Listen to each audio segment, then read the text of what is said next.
Hello student, Gajan success में आपका स्वागत है। स्टूडेंट, आज हम करेंगे 12th अकाउंटेंसी का चैप्टर फर्स्ट। चैप्टर का नाम है इशू ऑफ शेयर।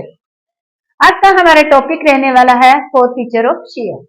तो फोर फीचर ऑफ शेयर होता क्या है, यानी कि अंशों का जब्त करना या अंशों के हरण से आपका क्या अभिप्राय है।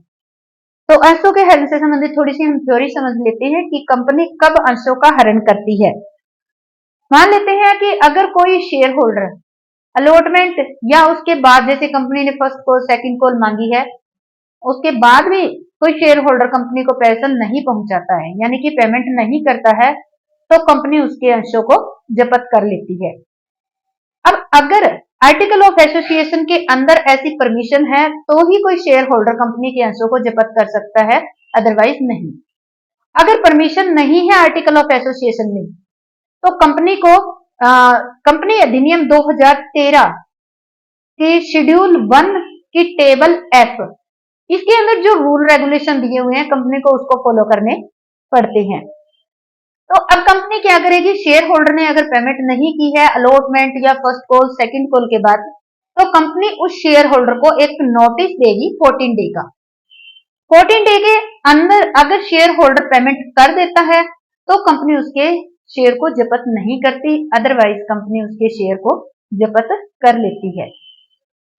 अब कंपनी उसके शेयर जो शेयर है उसको जब्त कर लेती है, तो क्या ये शेयर कैंसिल हो जाता है? नहीं, ये शेयर कैंसिल नहीं होता। कंपनी इस शेयर को किसी और पर्सन को इश्यू कर सकती है।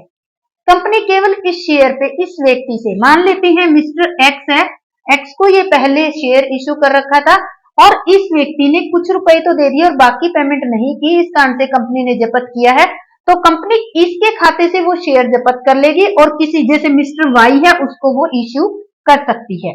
तो इस तरह से कंपनी क्या करती है, एक व्यक्ति अगर टाइम पर पेमेंट नहीं करता है तो उसे शेयर जब्त कर लेती है और किसी दूसरे व्यक्ति को इश्यू कर देती है।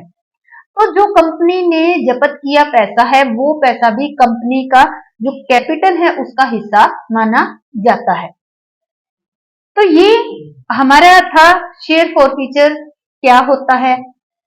क्या शेयर फॉरफीचर जो है कंपनी किसी भी शेयर होल्डर का कर सकती है? हाँ, कर सकती है। जो टाइम पर पेमेंट नहीं करता है, allotment first call second call के बाद, नोटिस देने के बाद भी अगर पेमेंट नहीं करता है तो कंपनी उसके शेयर को फॉरफिट कर लेती है और कंपनी उन शेयर को री इश्यू भी कर सकती है। दूसरा एक पॉइंट आता है, एक नंबर का क्वेश्चन आता है, क्या जो फॉरफीचर अकाउंट में पैसा है क्या वो कैपिटल का हिस्सा है? यस, वो शेयर फॉरफीचर का जो हिस्सा, जो अकाउंट में पैसा है या जो अमाउंट है, वो कैपिटल का हिस्सा मानी जाती है। क्या फॉरफिट करने के बाद शेयर कैंसिल किया जाता है? नहीं, कैंसिल नहीं होता शेयर, वो किसी अदर पर्सन को इश्यू कर दिया जाता है। तो ये तो थी थोड़ी सी थ्योरी। इसके बाद हम आते हैं कि जब कंपनी फॉरफिट करती है इन शेयर को तो एंट्री कैसे की जाती है। तो इसके लिए दो तीन कंडीशन होती है। जैसे इश्यू की कंडीशन होती है कि कंपनी ने शेयर इश्यू किया एट पार पे, कंपनी ने शेयर इश्यू किया एट प्रीमियम पे, कंपनी ने शेयर इश्यू किया एट डिस्काउंट पे। तो सेम इसी तरह फॉरफिट करते वक्त भी आपको ये देखना पड़ेगा कि कंपनी ने जो शेयर जब्त कर रही है वो किस पे इश्यू किया गया है।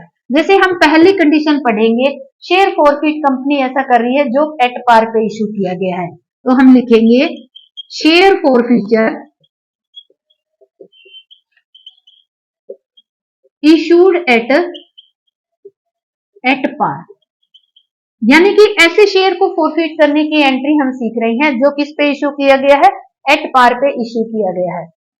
तो इस पूरे पार्ट को समझने के लिए हम क्या करते हैं, एक एग्जांपल ले लेते हैं। मान लेते हैं नंबर ऑफ शेयर कितने हैं, नंबर ऑफ शेयर हमारे हो गए 100 होगी।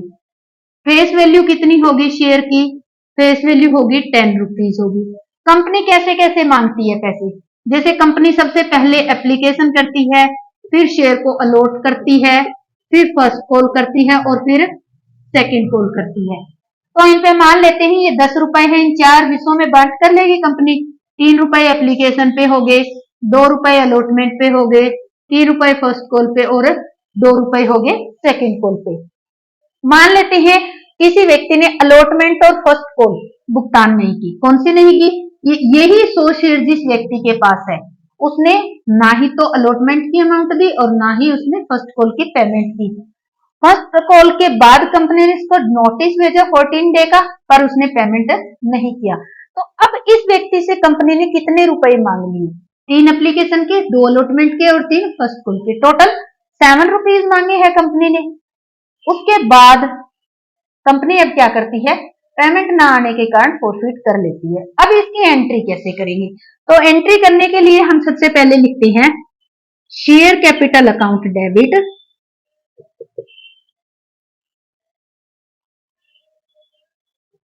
डेबिट कितने शेयर है हमारे? नंबर ऑफ शेयर 100 है। अब तक मांगे गए रुपए, अब तक कितने रुपए मांगे कंपनी ने यहां से लेकर यहां तक, फर्स्ट कॉल तक मांगे हैं, उसके बाद जब्त कर रही है, तो ये हो गए 7 रुपीज। तो कितने रुपए हो गए? Total 700 rupees. अब इसके बाद इसने पेमेंट किसकी नहीं? अलॉटमेंट और फर्स्ट कॉल की नहीं की, तो लिखेंगे 2 शेयर अलॉटमेंट। अलॉटमेंट पे कितने नहीं दिए इसने? 100 रुपीज, 100 शेयर हो गए और 2 रुपए मांगे हैं तो इसने नहीं दिए 200। फर्स्ट कॉल पे 2 share first call, 2 share first call, first call पे शेयर तो यही 100 थे, कितने रुपए हैं? 3 रुपीज है फर्स्ट कॉल के, तो ये हो गए हमारे 300 रुपीज। अब देखो कंपनी ने जब्त कर रही है तो शेयर फॉर फ्यूचर अकाउंट में कितने आएंगे? 2 शेयर फॉर फ्यूचर अकाउंट। अब इसमें 100 गुना मिले तो कंपनी को यही है, ये तो मिले ही नहीं है, तो 300 आगे, तो ये आगे हमारे 300 रुपीज। अब हम नरेशन लिखेंगे share forfeited issued at par, यानी कंपनी ने ऐसे शेयर को फॉरफिट किया है जो किस पे इश्यू किए गए हैं? एट पार पे किए गए हैं। तो ये तो था हमारा एट पार का, जिससे कंपनी ने इनको फॉरफिट किया है। स्टूडेंट पहला पॉइंट हमने किया था जिसपे हमने ऐसे शेयर को फॉरफिट किया था जो एट पार पे इश्यू किए गए थे। अब सेकंड पॉइंट हम कर रहे हैं, कंपनी ऐसे शेयर को जब फॉरफिट करती है जो प्रीमियम पे इश्यू किए गए हैं तो उसकी एंट्री कैसे होगी? तो उसके सामने जब प्रीमियम पे शेयर इश्यू किए गए हैं और उनको जब्त कर रहे हैं तो 2 कंडीशन आती है। पहली कंडीशन आती है वो प्रीमियम प्राप्त नहीं हुआ है, यानी कि प्रीमियम नॉट रिसीव्ड, और दूसरा कंडीशन आती है कि वो प्रीमियम प्राप्त हो चुका है। तो इन दोनों कंडीशन की एंट्री करने के लिए हम एक एग्जांपल लेते हैं। मान लेते हैं नंबर ऑफ शेयर हमारे पास 100 है, फेस वैल्यू है 10 रुपीज होगी और प्रीमियम हमारा 2 रुपीज हो गया। कंपनी ने एप्लीकेशन पे 3 रुपीज मांगे हैं, अलॉटमेंट पे 2 रुपीज विद प्रीमियम, ये 2 रुपए प्रीमियम हो गए और 2 रुपए हो गए अलॉटमेंट के। 3 रुपीज कंपनी ने मांगे फर्स्ट कॉल पे और 2 रुपीज मांगे हैं सेकेंड कॉल पे। तो अब हम एग्जांपल लेते हैं, मान लेते हैं पहला हम कर रहे हैं प्रीमियम नॉट रिसीव्ड। तो इस कंडीशन में ये जो 100 शेयर जिस व्यक्ति के पास है उस व्यक्ति ने ना ही तो अलॉटमेंट की पेमेंट की और ना ही फर्स्ट कॉल की। तो फर्स्ट कॉल की पेमेंट के बाद कंपनी ने इस व्यक्ति के पास एक नोटिस भेजा 14 डे का, उसके बाद भी इसने पेमेंट नहीं की है, तो कंपनी ने डिसीजन बनाया कि इसके शेयर को फॉरफिट कर लिया जाए। तो अब यहाँ अगर हम देखते हैं तो जब इस व्यक्ति ने अलॉटमेंट के ही 2 रुपए नहीं दिए तो इसने प्रीमियम भी नहीं दिया होगा और फर्स्ट कॉल भी नहीं दिया, तो टोटल इसे कितने रुपए मांग चुके? 3 रुपए एप्लीकेशन हो गए, 2 रुपए हो गया अलॉटमेंट के और 3 रुपए हो गए फर्स्ट कॉल के, टोटल 7 रुपीज कंपनी इससे मांग चुकी है। प्रीमियम को काउंट नहीं करना है इसमें, जब टोटल पार्ट ऑफ वैल्यू आपको पता करनी है तो हम एंट्री कैसे करेंगे? सबसे पहले हम लिखेंगे share capital account,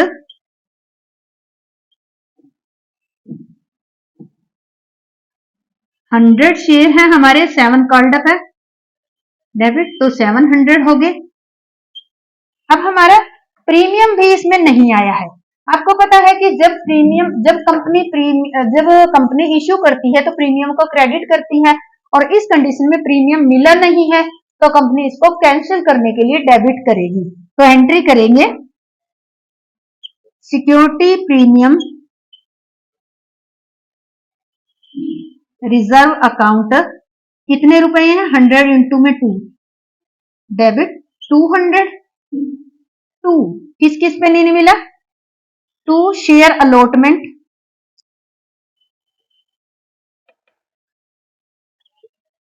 2 share allotment, 100 share है अलॉटमेंट पे। यहां आपको विद प्रीमियम अमाउंट लिखनी है, ये ध्यान रखना है। कितने, 2 रुपए अलॉटमेंट के और 2 रुपए प्रीमियम के, तो यहां हम 4 लिखेंगे। तो ये हो गया हमारा 400। इसके बाद आता है first call, 2 share first call. First call पे कितने मांगे, 3 रुपए मांगे हैं, तो 100 इंटू में 3, 300 आ गए। और 2 share four feature account, 4 feature में कितने आ गए, 100 इंटू में 3 ही रुपए दिए हैं अभी तक इस व्यक्ति ने, तो ये आ गए 300। यहां लिख देंगे share for feature issued at premium. ये हमारा एंट्री होगी। ऐसे शेयर जो प्रीमियम पे इशू किए गए थे पर प्रीमियम अभी प्राप्त नहीं हुआ है। तो इस एंट्री के अंदर आपको स्पेशल ये ध्यान रखना है कि जब प्रीमियम रिसीव नहीं होता है तो उस कंडीशन में सिक्योरिटी प्रीमियम रिजर्व अकाउंट को डेबिट किया करना पड़ता है। तो ये डेबिट में करेंगे, और जब क्रेडिट में एंट्री करेंगे तो 2 शेयर अलॉटमेंट जिसके साथ भी प्रीमियम होता है विद प्रीमियम यहाँ अमाउंट लिखी जाएगी। क्योंकि इसने 2 रुपए अलॉटमेंट के नहीं दिए हैं तो 2 रुपए प्रीमियम के भी नहीं दिए होंगे, इसलिए हमने यहाँ 4 से मल्टीप्लाई करके लिखा है। तो ये तो हमारा था जब प्रीमियम प्राप्त नहीं हुआ है। दूसरी कंडीशन में अब हम मान लेते हैं, सेकंड लेते हैं, व्हेन प्रीमियम रिसीव्ड। अब इस कंडीशन में हम मानते हैं कि इस व्यक्ति से जब कंपनी ने पैसे मांगे तो इसने एप्लीकेशन पेमेंट कर दी, अलॉटमेंट भी पे कर दिया, फर्स्ट कॉल और सेकंड कॉल पे नहीं किया। यानी कि कंपनी अब कितने रुपए मांग चुकी, टोटल 10 रुपीज मांग चुकी है। तो इस कंडीशन में अब इस व्यक्ति ने ये जो है 5 रुपए ये नहीं दिए, इस कारण से कंपनी इसके शेयर को जब्त कर रही है। तो अब हम एंट्री करेंगे शेयर कैपिटल अकाउंट, कितने रुपए हो गए 100 इंटू में 10, 1000 हो गए। 1000 क्योंकि 100 है, टोटल 10 रुपीज मांग चुकी है company. 2 share first call, first call पे कितने नहीं दिए, 3 रुपए के हिसाब से 300। और 2 शेयर सेकंड कॉल, 100 इंटू में 2, 200। 2 शेयर 4 फीचर, 4 फीचर अकाउंट में अब कितने आएंगे, सीधे से यहां देख सकते हो कि इसने फर्स्ट और सेकंड के नहीं दिए, दे कितने चुका, ये 3 रुपए ये दे चुका और 2 रुपए अलॉटमेंट के दे दिए।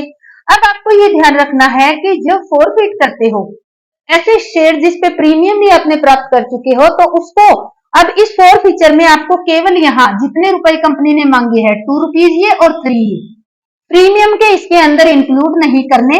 तो यहां आ जाएगा 100 इंटू 5, 500 आ जाएगा। तो ये हो गए हमारे एंट्री जिसमें प्रीमियम रिसीव हो चुका है। नरेशन लिखेंगे share for feature issued at premium, यानी कि ऐसे शेयर को फॉरफिट किया जो प्रीमियम पे इशू किया गया। एक नजर अब दोनों पे मारेंगे, हम दोनों को देखेंगे ध्यान से। जब प्रीमियम नहीं प्राप्त होता है और जब प्रीमियम प्राप्त होता है तो इन दोनों में कंडीशन क्या है। पहली कंडीशन ये है कि जब प्रीमियम प्राप्त नहीं होता है तो हमें सिक्योरिटी प्रीमियम रिजर्व अकाउंट को डेबिट करना होता है। पर जब प्रीमियम प्राप्त हो जाता है, क्योंकि प्रीमियम प्राप्त हो ही गया, तो यहाँ पर हमें कोई जिक्र ही नहीं करना सिक्योरिटी प्रीमियम का, बाकी एंट्री आपकी वैसे ही होगी। पर एक और ध्यान रखना है, अलॉटमेंट पे प्रीमियम था, जब प्रीमियम प्राप्त नहीं होता है तो अलॉटमेंट की जो अमाउंट होती है, यहाँ हमने 4 रुपीज लिखी है, विद प्रीमियम आपको लिखनी होगी।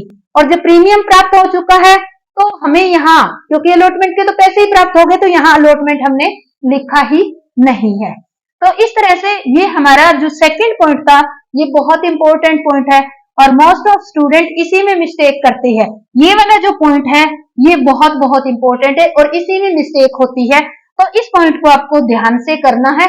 तो ये आज का हमारा ये जो टॉपिक था शेयर फॉरफीचर, शेयर फॉरफीचर की एंट्री कैसे की जाती है, तो हमने एक बार रिवाइज कर लेते हैं। पहला पॉइंट हमारा आया था शेयर फॉरफीचर इशूड एट हमारा पार, इशू अगर एट पार पे इशू किया है तो कैसे एंट्री करनी है। सेकंड पॉइंट हमारा है इशूड एट प्रीमियम, प्रीमियम पे इशू करते तो दो कंडीशन आती है, व्हेन प्रीमियम नॉट रिसीव्ड और व्हेन प्रीमियम रिसीव्ड। तो इस तरह से हम इसकी एंट्री करते हैं।